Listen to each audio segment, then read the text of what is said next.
I watched in stunned silence as 8 months of my life unfurled on the projection screen before me. Every slide contained my words, my research, my vision. Yet Imani stood at the front of the boardroom presenting it as her own creation. 3 weeks. She'd been at the company for just 3 weeks. My proposal for revitalizing the abandoned warehouse district, with its intricate sustainability metrics, community engagement frameworks, and economic forecasting models, had become the Imani Initiative, according to the header on each slide. As you can see, she continued with unwavering confidence, gesturing toward my meticulously crafted impact assessment matrix. This approach balances commercial interests with genuine community needs. The executives nodded appreciatively. I searched their faces for any flicker of recognition, any question about why someone who joined the firm 21 days ago had suddenly produced this comprehensive neighborhood transformation plan. There was nothing. The integration of green space with affordable housing creates multiple touchpoints for community ownership.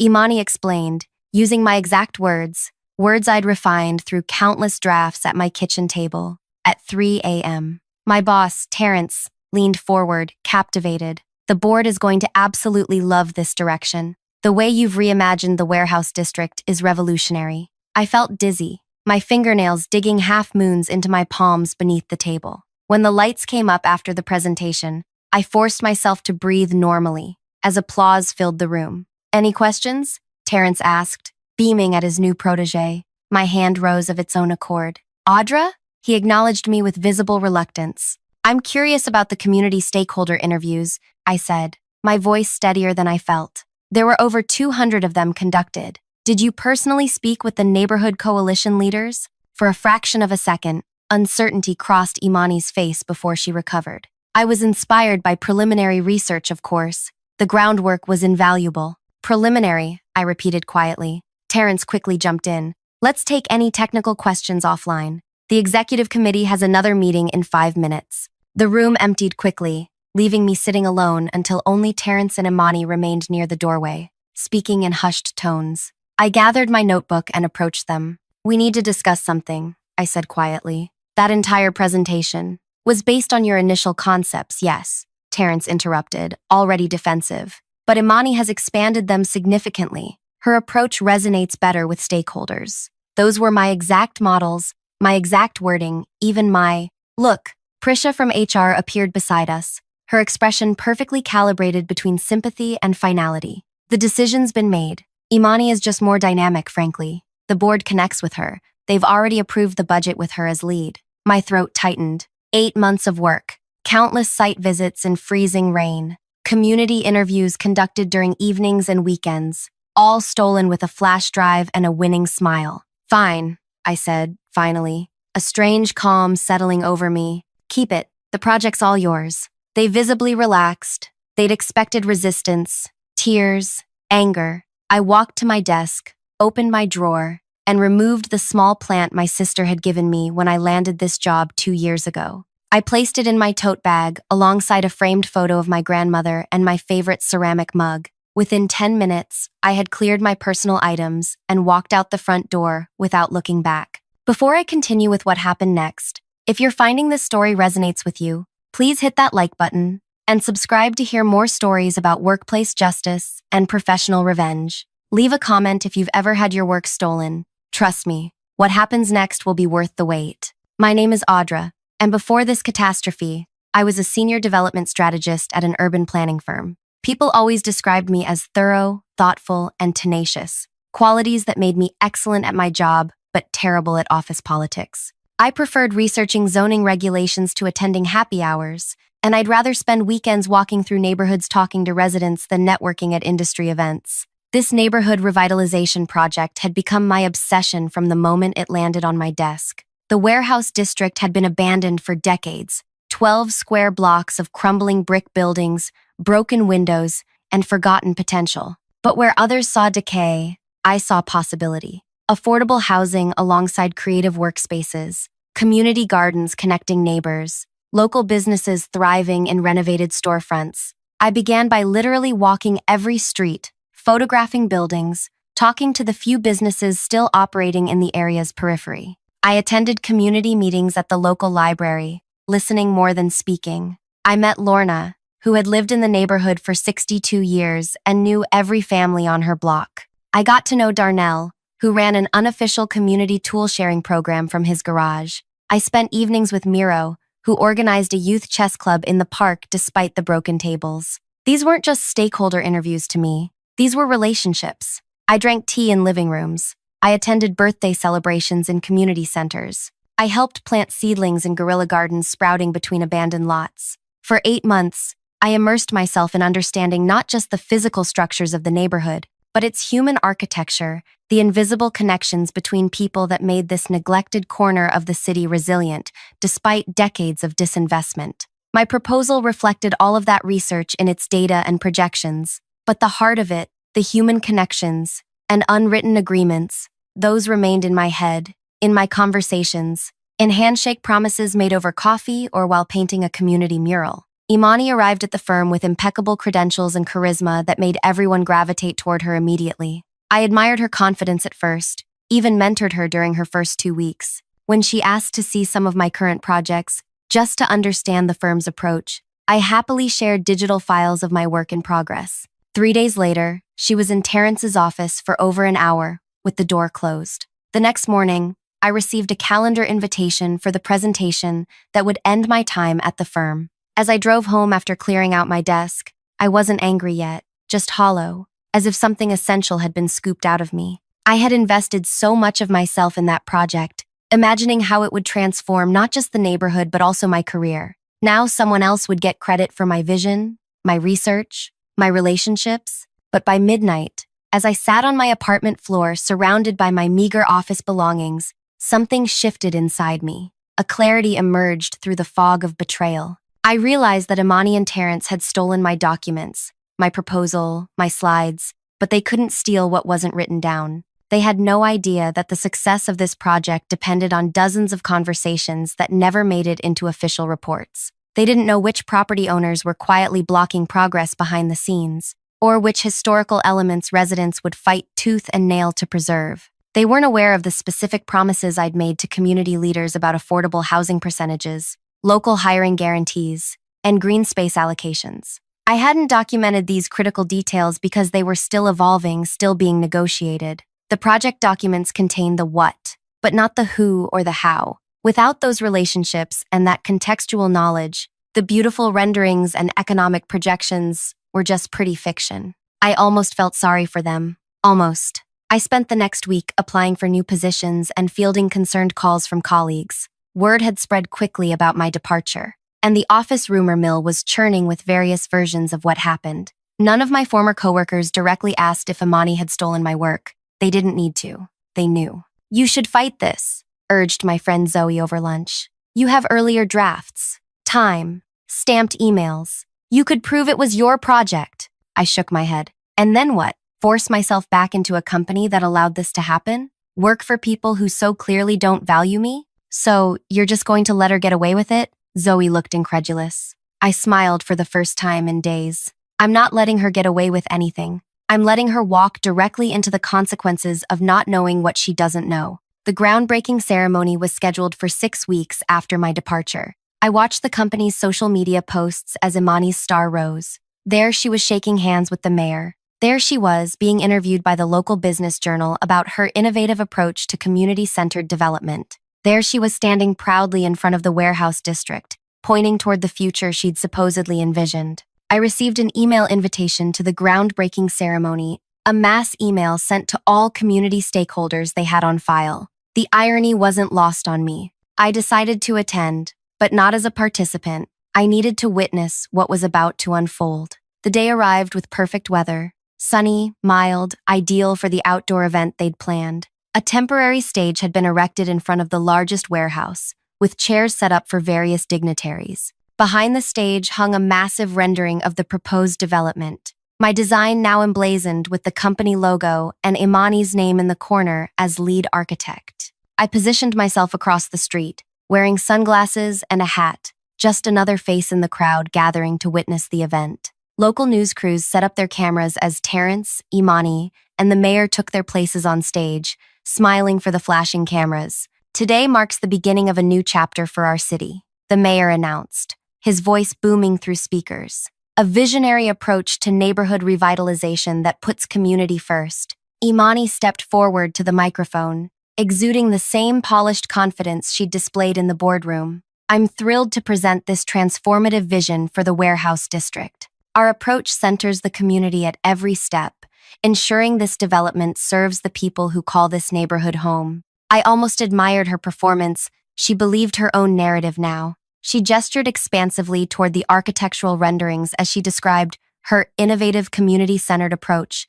using my words, my research, my vision. We've incorporated substantial affordable housing, green space, and economic opportunities while preserving the historic character that makes this area special, she continued. From my position across the street, I noticed movement in the crowd. Several familiar faces were gathering near the front. Lorna with her bright headscarf, Darnell in his work jacket despite the warm day, Miro with his teenage chess club members. These weren't just random residents. These were the neighborhood's true power brokers, the unofficial leaders whose buy-in determined whether any project succeeded or failed. The mayor finished his remarks and opened the floor for a brief Q&A session. This wasn't standard protocol for groundbreaking ceremonies, but he prided himself on community engagement, a crucial mistake for Imani and Terrence. Lorna's hand shot up first, and the mayor recognized her immediately. She'd lived in his district for decades and never missed a town hall. You mentioned affordable housing, she said, her voice carrying clearly despite her 82 years. But where are the 60 units of senior housing at 30% below market rate that were promised for the Wilson building? I don't see them in these drawings. Imani blinked rapidly. We have affordable housing distributed throughout the development. That's not what we agreed to, Lorna interrupted firmly. We specifically discussed senior housing in the Wilson building because it's closest to the medical center and has elevator infrastructure already. You promised it in writing. I had indeed promised it, but in a handwritten note during a community meeting, not in the official proposal. Imani glanced desperately at Terrence, who stepped forward. We're still finalizing specific building allocations, he said smoothly. All community agreements will be honored. Before he finished speaking, Darnell raised his hand. The mayor, recognizing another community fixture, called on him. The job training center, Darnell said, was supposed to be operational before construction began on the residential units. That was the guarantee that local residents would have first access to construction jobs. Where's that in the timeline? Imani fumbled through her presentation materials. Our phased approach prioritizes. That's not what we agreed to, Darnell cut in. We have 30 young people who've completed pre-apprenticeship programs specifically for this project. Are you saying those jobs aren't happening? Miro stood next without being called on. And what about the community ownership model for the marketplace? We were promised 51% ownership stake for neighborhood residents, with subsidized vendor stalls for local businesses. Imani's professional composure cracked. I'm not familiar with those specific details, but I assure you, who exactly have you been meeting with? Called another voice, Yasmin, who ran the neighborhood association, because it wasn't us. The mayor's smile had vanished entirely. He leaned over to whisper something to his aide, who nodded and stepped away, phone already at her ear. More hands rose. More questions followed. Each one referenced a specific conversation, a particular promise, a detailed agreement that appeared nowhere in the official documentation. With each question, Imani's confident facade crumbled further. Terrence attempted damage control, but his vague assurances only heightened the tension. This isn't what we discussed with Audra, Lorna said finally. Speaking the truth, everyone had been dancing around. A hush fell over the crowd. Camera crews swung toward the community members, sensing a story more interesting than a standard groundbreaking. Audra Parker was part of our early research team, Terrence said carefully. But this final vision is Imani's work. Then Imani should be able to tell us about the preservation agreement for the murals on the eastern buildings, challenged an artist from the back. Or the noise mitigation plan for construction near the elementary school, or the community review board structure. The mayor stepped in, clearly recognizing the unfolding disaster. It seems we have some communication issues to resolve. Let's postpone the ceremonial groundbreaking until we can ensure all community agreements are properly documented and honored. News cameras captured every moment as the event dissolved into clusters of angry residents confronting flustered company representatives. I watched Imani standing alone on the stage, staring at her now useless presentation materials, the enormity of what she didn't know finally dawning on her. By evening, local news was reporting on the unexpected confrontation at what should have been a celebration. Community members raise serious concerns about warehouse district revitalization. Read the crawler beneath footage of Lorna questioning Imani. Within days, regional outlets picked up the story. Development project faces backlash over broken promises. The business journal that had profiled Imani now ran a piece titled Communication Breakdown: When Developers Fail to Engage Communities. I watched it all unfold from a distance, sending out job applications and taking interviews while the project imploded. 1 week after the disastrous groundbreaking, the city council called for a formal review of the project approvals. The following week, an advocacy group filed a petition demanding community oversight of the development. Investors grew nervous. The mayor, facing re-election, publicly questioned whether the current development team understood the neighborhood's needs. The project that had been fast-tracked for approval was now mired in controversy and delays. I accepted a position with a smaller firm across town, one that specialized in genuine community-led development. My new boss valued my methodical approach and community connections. I began rebuilding my career, focusing on a different neighborhood with different challenges. Then, exactly 1 month after the failed groundbreaking, my phone rang with a number I recognized immediately. "Audra," Terrence said when I answered. His voice lacked its usual authoritative tone. "How are you?" "I'm well," I replied, watching through my new office window as rain streaked the glass. "How can I help you?" "Things have gotten complicated with the warehouse project." "Sounds like it," I replied, keeping my tone neutral. "I saw the coverage about the community coalition demanding the permits be revoked." He sighed heavily. "It's worse than what's in the news. Investors are threatening to pull out. The mayor's office is distancing themselves. The project is falling apart. That's unfortunate. The relationships you built, the agreements you made. We need your help, Audra." I let the silence stretch between us, watching raindrops race down the window pane. "We're willing to bring you back," he continued, desperation evident in his voice, "with a substantial raise and proper credit for your work." "I'm not interested in coming back," I said calmly. "Name your price. Seriously. We can't move forward without you." "My consulting rate is triple my former salary," I said, "and I'll need full project control." The silence lasted 15 seconds before he spoke again. We can make that work.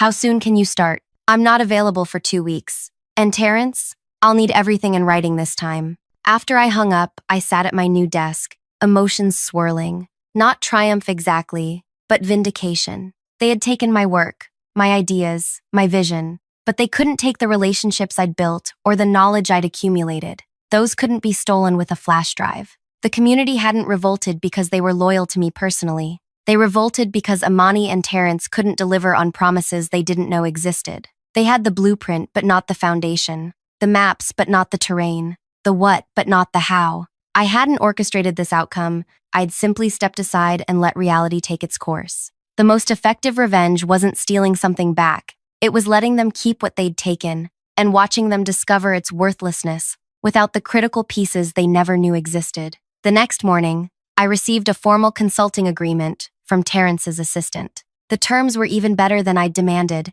triple my former salary, full creative control, and prominent credit on all materials. They were desperate. I took the document to my new boss, explaining the situation. "I'd like to help salvage this project for the community's sake," I told him. "But I don't want to leave the position I just started." He studied the agreement, then looked up with a thoughtful expression. "What if we approach this differently? Instead of you going back to them, what if our firm took over the project with you as lead?" "A partnership?" I asked, considering the possibility. "More of an acquisition," he said with a slight smile. "They need what we have: genuine community relationships and expertise. Let's offer to take the project off their hands entirely." I stared at him, a new possibility taking shape in my mind, one far better than merely consulting for my old firm. "They're desperate enough that they might agree." "Draft a proposal," he said. "Let's see if we can turn this into a win for everyone, especially the community." That evening, I sat at my kitchen table with a fresh legal pad,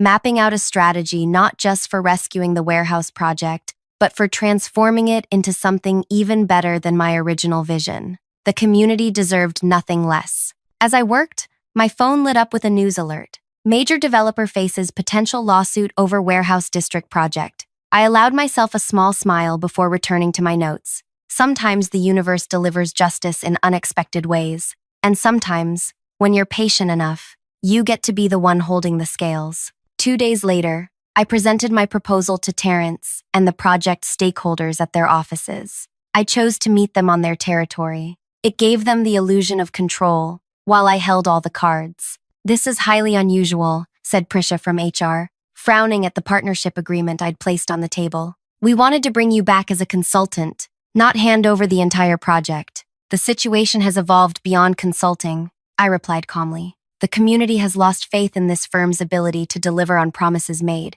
My new company specializes in rebuilding exactly that kind of trust." Terrence leaned forward, his expression tight. "We're not prepared to simply give away a multi-million-dollar project." "You're not giving it away," I corrected him. "You're accepting a lifeline for a drowning initiative. Let's be clear about where things stand." I opened my laptop and pulled up the latest news coverage. 3 investor groups have publicly expressed concerns. The mayor is now calling for a reset of the entire approval process. The Neighborhood Coalition has filed for an emergency injunction to stop any preliminary site work. This project isn't just stalled, it's actively collapsing. Imani sat silently at the far end of the table. She hadn't made eye contact with me once. "Our proposal allows your firm to remain involved as a secondary partner," I continued. "You'll recoup most of your investment and maintain a presence in the completed development. The alternative is watching this project die a very public death." "And you benefit how exactly?" asked Terrence, suspicion evident in his tone. "My new firm establishes itself as capable of handling complex, high-profile projects. I repair relationships with a community I care deeply about. And yes, we make a healthy profit when the development succeeds, which it will, because we actually understand how to work with these stakeholders." The room fell silent as they processed the reality of their situation. "I need time to discuss this with our board," Terrence finally said. "Of course," I replied, gathering my materials. "You have until tomorrow at noon. After that, I'll need to inform my community contacts that we weren't able to reach an agreement." As I stood to leave, Imani finally spoke. "How did you do it? How did you turn them against us so quickly?" I paused at the door. "I didn't turn anyone against you, Imani. I simply wasn't there to translate when they started speaking a language you don't understand." The following morning, I received a call from Terrence, accepting our terms with minor modifications. By the end of the week, contracts were signed transferring primary control of the warehouse district revitalization to my new firm. The news coverage shifted dramatically. Fresh start for troubled warehouse project as new development team takes lead. My first official act was organizing a community town hall in the warehouse district itself. Unlike the ceremonial groundbreaking with its stage and dignitaries, this meeting happened in a partially renovated building with folding chairs and a simple projector. I invited everyone: residents, business owners, advocacy groups, city officials, and yes, representatives from my former firm, including Terrence and Imani. "Thank you all for coming," I began, standing before the packed room. "We're here to reset this process and ensure that everyone's voice is heard and respected. I want to acknowledge the frustration many of you have felt and commit to rebuilding trust through actions, not just words." For the next 2 hours, I facilitated a raw, honest conversation about what had gone wrong and how to move forward. Community members spoke directly to developers about broken promises. City officials addressed concerns about displacement and gentrification. Through it all, I guided the discussion toward concrete solutions and documented every agreement publicly on large sheets of paper taped to the walls. When Lorna stood to speak about the senior housing needs, I made sure Terrence and Imani were paying attention. "This is what community engagement actually looks like," I said quietly to them. "Not presentations and renderings, but relationships and commitments." By the end of the meeting, we had established a community oversight committee with real authority, revamped the project timeline to prioritize local needs, and created transparent accountability mechanisms. The tension in the room had transformed into cautious optimism. As people were leaving, Miro approached me. "You came back," he said simply. "I never really left," I replied. "This neighborhood matters too much." He nodded. "The other woman, your replacement, she visited my chess club once after you left, took pictures for social media, talked about featuring us in marketing materials, never asked our names. That won't happen again, I promised." "I know," he said. "That's why we all showed up at that groundbreaking. We knew something wasn't right when you disappeared and suddenly she was in charge. The timing was too convenient." I blinked in surprise. "So, you intentionally created that confrontation?" Miro smiled slightly. We may live in a neglected neighborhood, Audra, but we're not stupid. We recognize when someone steals another person's work. Lorna made sure everyone understood what was happening. We decided to wait for the perfect moment to ask questions they couldn't answer. I felt a rush of gratitude and humility. While I'd been planning my professional resurrection, the community had been executing their own form of justice on my behalf. Thank you, I said softly. No thanks needed. We protect our own. Over the next 3 months, the project transformed. With community leaders genuinely involved in decision-making, the plans evolved in unexpected and beautiful ways. The senior housing expanded to include intergenerational spaces. The job training center partnered with the high school to create dual enrollment opportunities. The community marketplace incorporated a seed library and teaching kitchen. My new firm's reputation soared as the warehouse project became a case study in community-centered development. We received inquiries from municipalities across the region wanting to replicate our approach. My career, which I'd feared was derailed permanently, instead catapulted forward. Through it all, Terrence and Imani remained involved as minor partners, attending meetings and watching from the sidelines as I led the project they'd tried to steal from me. Their presence was my one condition to the board. When we took over, I wanted them to witness every step of the transformation. 6 months after the failed groundbreaking, we held a new ceremony to mark the start of construction. This time, community members spoke alongside officials. This time, the renderings showed designs that had evolved through genuine collaboration. This time, when questions came from the audience, we had authentic answers. As we prepared to symbolically break ground,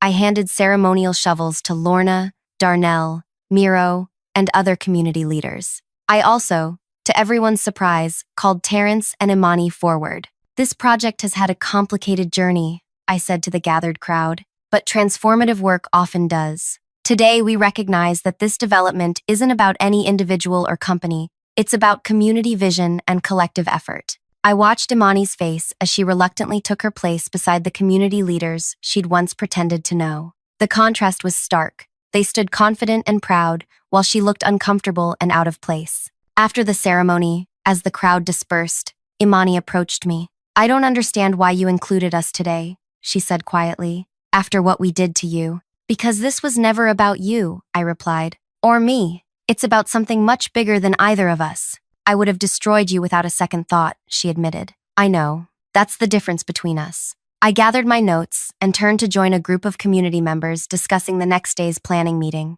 "Audra," she called after me. "For what it's worth, I'm sorry." I paused but didn't turn back. Prove it by actually listening to people next time, instead of just waiting for your turn to speak. That evening, I sat on the rooftop of one of the warehouses with Lorna and several other community elders, watching the sunset paint the old brick buildings in gold and pink. Construction equipment stood ready for the real work to begin the next morning. "You could have destroyed them completely," Lorna observed, sipping her tea. "Taken everything. Instead, you gave them a minor role." "Destroying them wouldn't help this neighborhood," I replied, "but transforming them might." She laughed softly, always thinking 10 steps ahead. "I learned that from you," I reminded her. We fell silent, watching darkness settle over the district. Tomorrow, the real transformation would begin, not just of buildings and streets, but of relationships and systems. My revenge wasn't in destroying Terrence and Imani's careers or publicly humiliating them, though I certainly could have. My revenge was in forcing them to witness real leadership from the sidelines, to see what they could never accomplish on their own, to understand that genuine success comes not from stealing credit, but from building trust. The most devastating revenge wasn't taking back what they stole. It was showing them how little they understood its true value. My phone buzzed with a text from my sister. "Saw the news coverage. You looked amazing. How does it feel to win so completely?" I typed back, "Like justice, but better." The Warehouse District project went on to become nationally recognized, featured in urban planning journals and sustainability conferences. Under our guidance, it transformed into something far more meaningful than my original vision, because we truly listened to the community rather than imposing ideas upon them. Terrence eventually left the original firm, his reputation diminished by the project's early failures. Imani remained, but her meteoric rise stalled. She was assigned to smaller, less visible projects where her lack of authentic community engagement skills wouldn't create public relations disasters. As for me, I established a new standard for development work that centered community knowledge and relationships. The victory wasn't in destroying careers or burning bridges, it was in fundamentally changing how business was done, with myself at the forefront of that change. Sometimes the most satisfying revenge isn't what you take away from those who wronged you, but what you build in spite of them. Something so magnificent that they're forced to stand in its shadow, knowing they could have been part of creating it if they'd chosen integrity over shortcuts. The warehouse district bloomed into a vibrant community hub where longtime residents could afford to stay, new businesses could thrive, and public spaces brought people together across differences. Each time I walked its streets, watching children play in parks that once stood empty and neighbors gathering in plazas that once held only broken glass, I felt a quiet vindication far sweeter than any dramatic confrontation. The greatest revenge wasn't in a single triumphant moment, but in the lasting legacy that would stand for generations after Terrence and Imani were forgotten. A neighborhood transformed not by theft and deception, but by patience, perseverance, and genuine partnership. If you've ever had your work stolen or been pushed aside for someone more dynamic, remember that true success can't be faked and relationships can't be stolen. Your knowledge, your connections, your integrity, these are your true power. Like this video if you've ever witnessed karma deliver justice in your professional life, and subscribe for more stories about overcoming workplace betrayal with intelligence rather than rage. Drop a comment about how you would have handled this situation. Would you have been as strategic, or would you have chosen a more direct form of revenge? The community you build here might just be your greatest resource when you face your own professional challenges.